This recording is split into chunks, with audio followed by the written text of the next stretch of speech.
What's happening, everybody? Christian Pedersen back with another episode of San Diego Prep Insider. The football season is over. Well, the section championships are over. We still have some state stuff, but I think that largely we can consider this the football season is done. So let's look back and see how did the new playoff system do. The short answer, so you can skip the rest of this video, is I think it worked.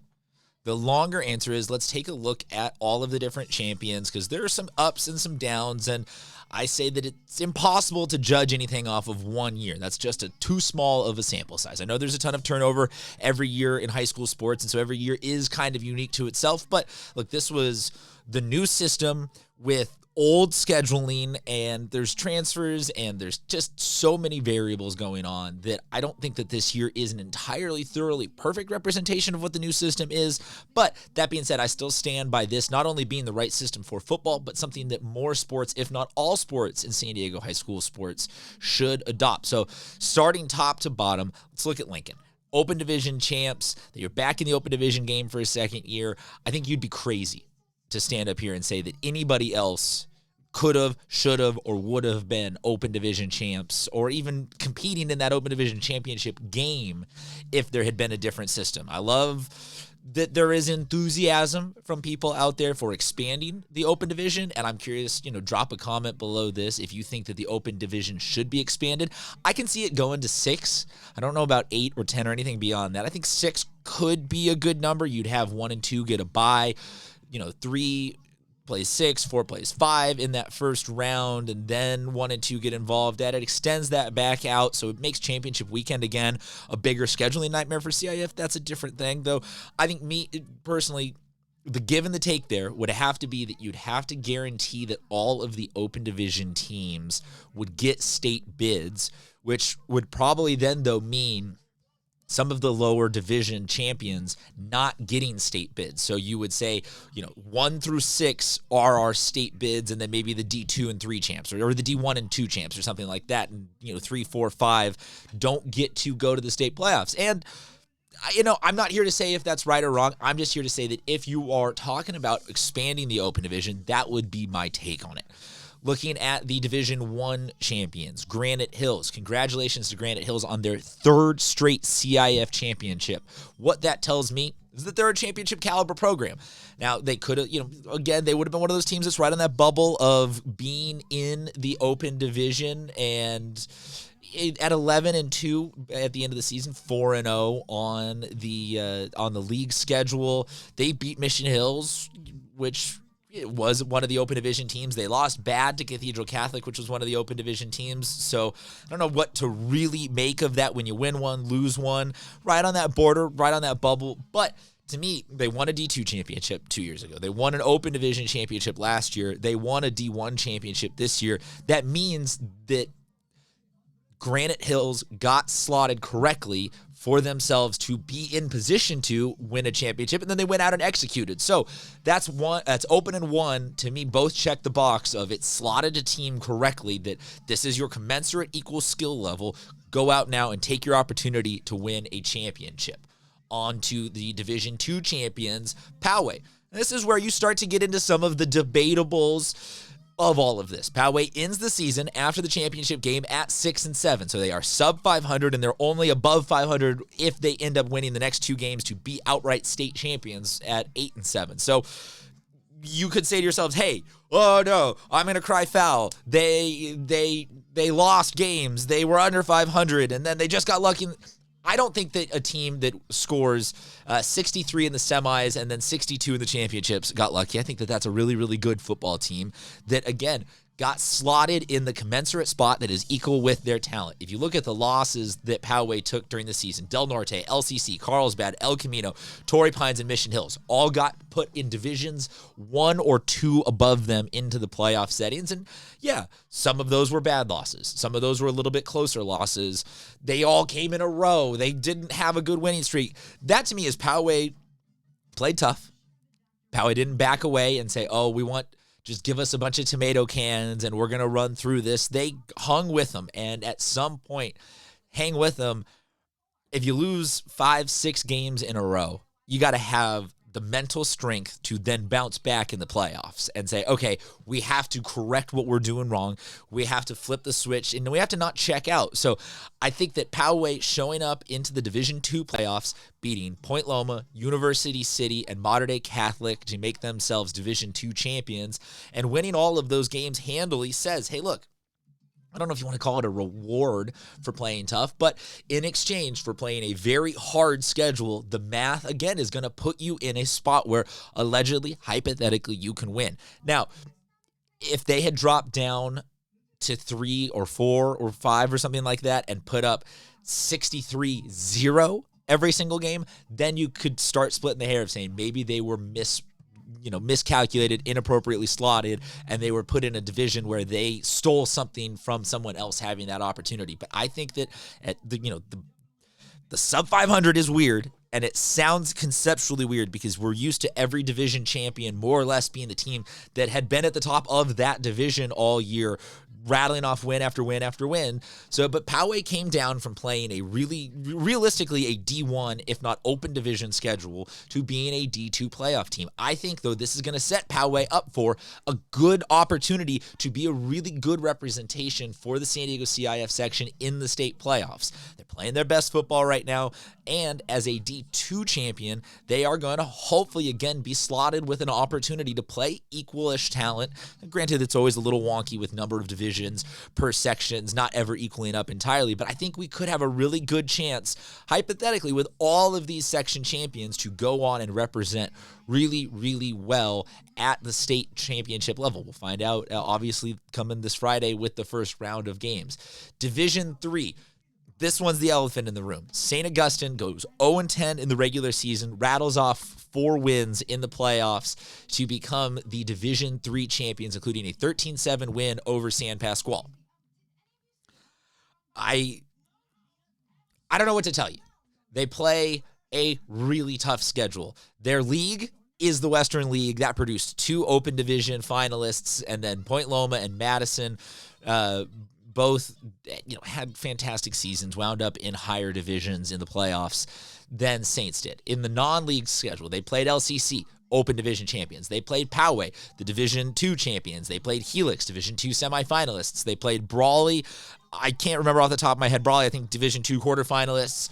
Newport Harbor, they're a non-section team, but they are also always a very good team. They lost to Mater Dei Catholic, also a Division II finalist. So there was nobody below them that they played it's like, oh, they didn't lose to some D5 team, or they didn't beat up on some D5 team or some 5AA or an 8-man or stuff. Like, this was a very tough schedule that a lot of teams would struggle with. Now, would all those teams go 0-10? I have no idea. Football is football. It's not a round ball. You can't equally say it amongst everybody.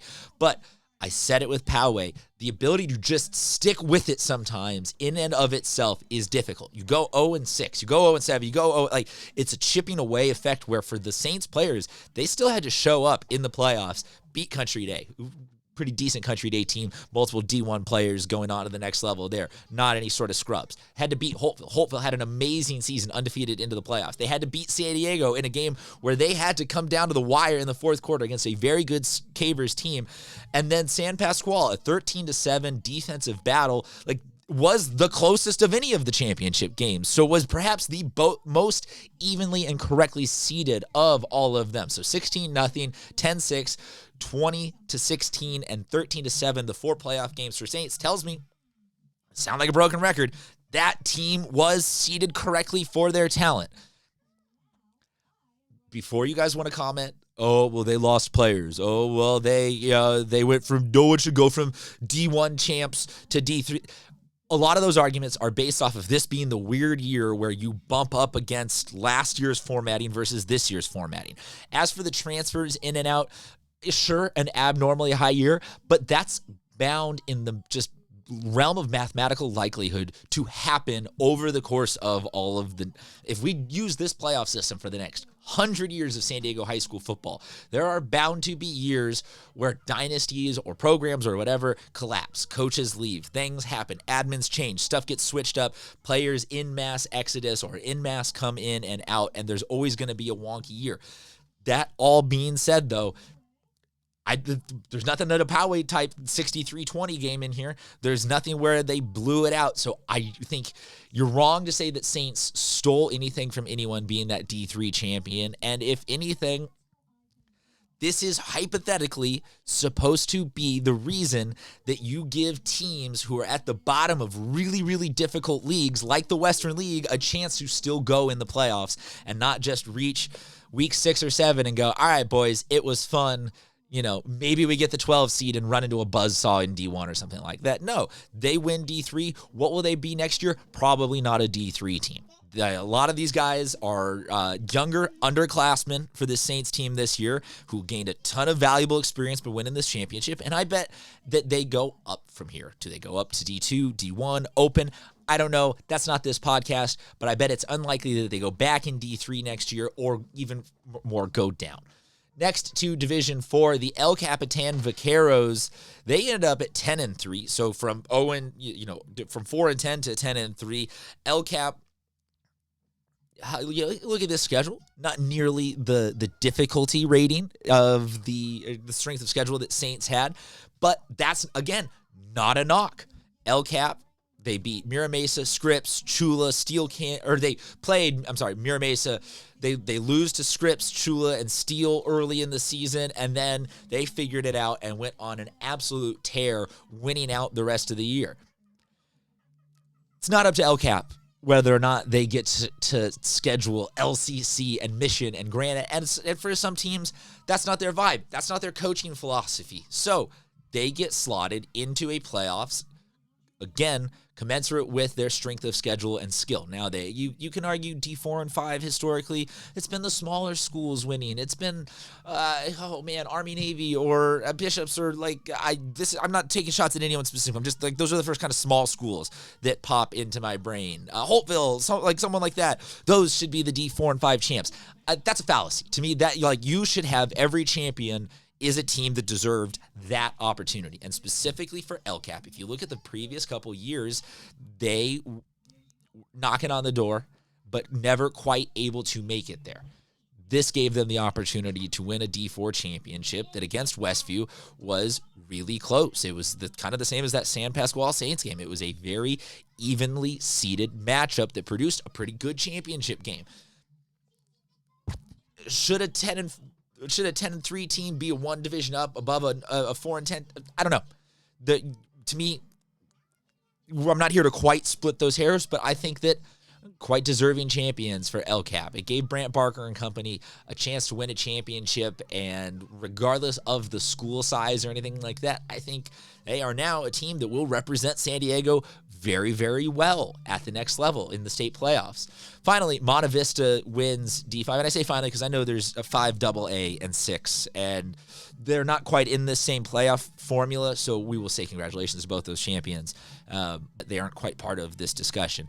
Monte Vista. Alex Villanueva sets the section record for the first guy to go over 3,000. Monte Vista wins the D5 championship.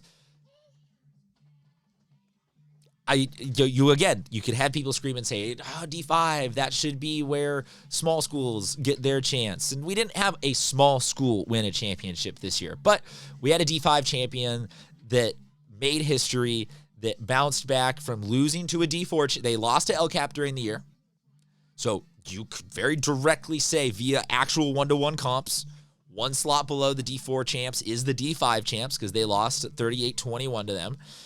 They, going through the playoffs, they had 35 plus a game. So the offense produced. There was no wonkiness here. There was no, they snuck one out or this, that, or the other. They played a little bit of up. They played a little bit of down. They beat Coastal Academy. They lost to Grossmont. A little bit of everything mixed in this season for Monte Vista. And I think that they were, because they were the 12 seed in D5. They were one of the bottom teams in the whole entire bracket. They represent, take a couple chances here, play some easy games there, have everything in between, play your best football at the end of the season.